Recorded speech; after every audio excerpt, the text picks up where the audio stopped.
Aumenta in Veneto la presenza della criminalità organizzata, crescono i reati economico-tributari e quelli a sfondo sessuale.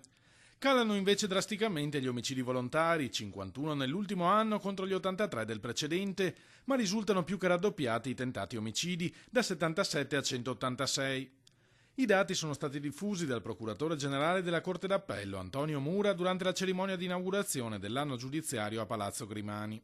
Sostanzialmente abbiamo dati che solo per alcune figure di reato si discostano dal trend degli anni passati, ma non in un modo che possa segnalare impennate e nemmeno purtroppo naturalmente cadute di certe figure criminose.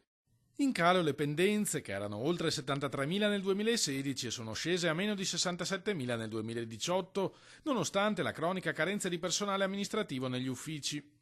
Le procure della Repubblica hanno un tasso di smaltimento che ha superato l'unità, nel senso che cioè ci sono meno procedimenti pendenti nelle procure rispetto all'anno scorso. Questo in una condizione operativa problematica credo sia un altro fattore che la cittadinanza può apprezzare come ragione, spero, di fiducia. Sul fronte delle buone notizie scende anche la durata dei procedimenti. Per arrivare a una sentenza occorrono mediamente 100 giorni in meno nel civile e 78 in meno nel penale rispetto allo scorso anno.